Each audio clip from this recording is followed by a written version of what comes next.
नमस्कार। मैं आशा करता हूँ कि आप सभी बहुत अच्छे होंगे। आज थिंकिंग थर्सडे का तीसरा एपिसोड है। थिंकिंग थर्सडे में मैं वो डाउट डिस्कस करता हूँ जो कि सबसे ज्यादा तादाद में मेरे पास आते हैं। ऐसा ही एक डाउट आदर्श ने पूछा है। आदर्श मॉडर्न एरा पब्लिक स्कूल के 11वीं कक्षा के छात्र हैं।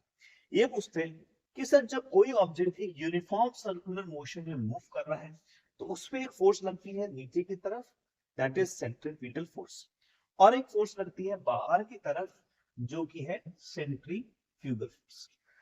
तो सर, दोनों फोर्सेस जब लगती हैं और दोनों फोर्सेस का मैग्नीट्यूड बराबर है तो इस पे नेट फोर्स जीरो हो जाना चाहिए। अगर इस पे नेट फोर्स जीरो होगा तो ये बिना बिना रोटेट करे सीधी एक स्ट्रेट लाइन में मूव करना चाहिए, लेकिन ऐसा नहीं होता है। तो सर, इस पे कौन कौन सी फोर्स लगती है, ये एक है। तो सबसे पहले मैं बताऊंगा कि सिर्फ इस पे एक ही फोर्स लगती है जिसे हम बोलते हैं सेंट्रीपिटल फोर्स, और इसकी डायरेक्शन हमेशा सेंटर की तरफ को रहती है। इसी फोर्स की वजह से हर क्षण ये ऑब्जेक्ट जो है वो अपना पाथ अपने पाथ की डायरेक्शन जो है चेंज करता है। सो इस पे सिर्फ एक फोर्स लगती है, सेंट्रीपिटल फोर्स।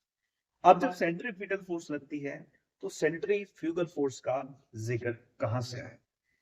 तो इससे पहले मैं एक इनर्शिया नाम की चीज के बारे में डिस्कस करना चाहता हूँ। एक कंडीशन इमेजिन कीजिए कि मैं एक कार हूं और कार आगे की डायरेक्शन में एक्सेलरेट कर रही है। जब कार आगे की डायरेक्शन में एक्सेलरेट कर रही है तो मैं ऐसा फील करूंगा कि मेरे पे पीछे की दिशा में एक फोर्स लग रही है, जो कि वाकई में नहीं लग रही है। ऑब्जेक्ट क्योंकि आगे की तरफ एक्सेलरेट कर रहा है और मैं अपनी स्टेट मेंटेन करने की कोशिश कर रहा हूं, इस कारण से ऐसा लगता है कि मेरे पे एक फोर्स पीछे की दिशा में लग रही है। इसी को हम बोलते हैं इनर्शिया, और इसी को हम बोलते हैं सूडो फोर्स। ये कब लगती है? जब ऑब्जेक्ट एक्सेलरेट कर रहा है या फिर जब फ्रेम एक्सेलरेट कर रहा है। तो यहां पर अगर इस पूरे के पूरे फ्रेम में मैं चला जाऊं, ये मान लीजिए एक फ्रेम है जो कि यूनिफॉर्म सर्कुलर मोशन कर रहा है, तो ये फ्रेम कॉन्स्टेंटली एक्सेलरेट कर रहा है क्योंकि इसकी वेलोसिटी हर क्षण चेंज हो रही है, इसकी वेलोसिटी की डायरेक्शन हर क्षण चेंज हो रही है। So this is an accelerated frame. अगर मैं इस एक्सेलरेटेड फ्रेम में चला जाऊं तो इस एक्सेलरेटेड फ्रेम में जो भी ऑब्जेक्ट रखा होगा उस पे ऊपर की दिशा में इनर्शिया लगेगा। And inertia is just a tendency to maintain its own state of motion or rest.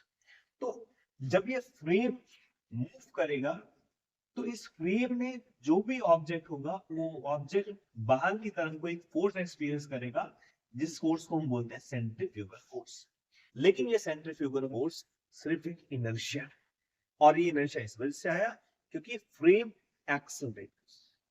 So centrifugal is a inertia and centripetal is a force. I hope ये डाउट आपका क्लियर हुआ होगा। Thank you.